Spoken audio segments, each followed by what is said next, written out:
Chapter 7. The Sky Above Chicago. By morning, the city's skyline shimmered under an unfamiliar hue. The air was thick with humidity and static, and though the streets bustled as usual, an undercurrent of unease wound through every neighborhood. News anchors spoke of strange electrical storms, of a faint glow over the skyline that no camera could fully capture. But Eli knew what it was. The battle beneath the city had stirred the heavens above it. He walked along Michigan Avenue as the wind shifted from warm to cold in an instant. The crowd moved quickly, clutching umbrellas though no rain had yet fallen.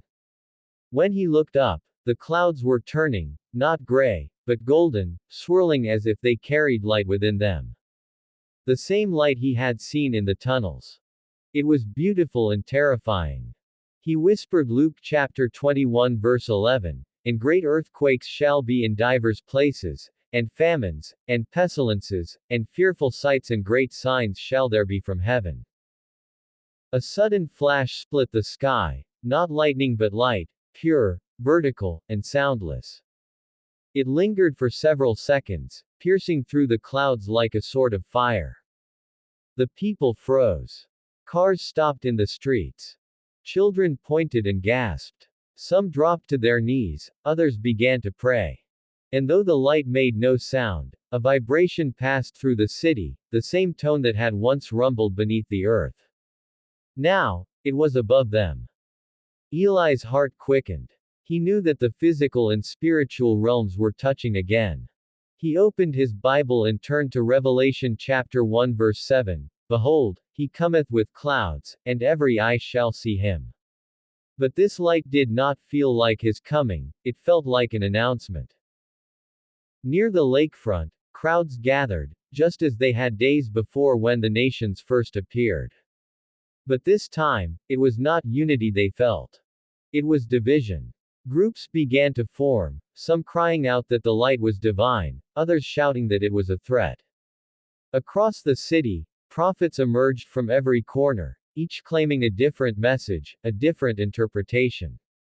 The nations within Chicago had begun to argue among themselves. What had once been harmony was now turning to confusion.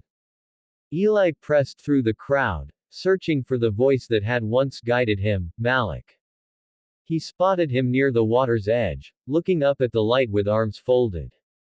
"It has begun," the stranger said without turning. "What has?" Eli asked. "The unveiling," Malak replied. "Heaven is showing what is hidden in men's hearts. The same light that reveals truth also exposes pride. Every nation gathered here must now decide whether to bow to the true word or to the image of unity they have created for themselves." Eli's eyes widened. "Is this the peace the figure spoke of?" "Yes," Malak said softly. "But it is not the peace of God. It is the imitation, the false harmony that the deceiver offers before the fall." As they spoke, a ripple crossed the surface of the lake. The light from the sky bent downward, reflecting on the water until it formed a perfect circle. A voice, calm, commanding, yet not human, echoed from the heavens, speaking in every language at once.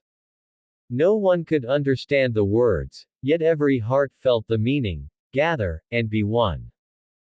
Some wept. Some worshipped. Others screamed.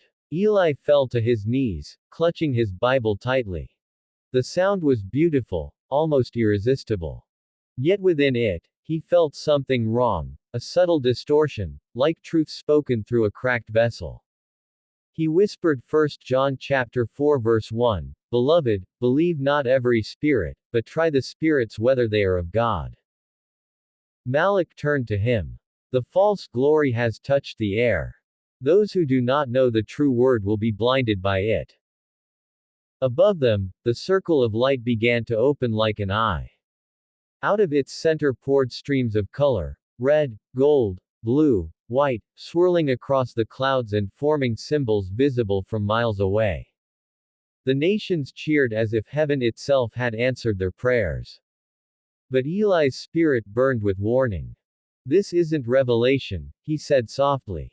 "It's seduction." Malak nodded. And it has only just begun. As thunder rolled across the sky, the light folded into itself, leaving a faint afterglow that hovered above the city. Chicago stood silent for a long moment, then the people broke into applause, as though peace had come at last. But Eli knew better. He could still hear it, a faint hum, not from below or above this time, but from within the hearts of men. And in that hum, he heard the whisper of coming deception.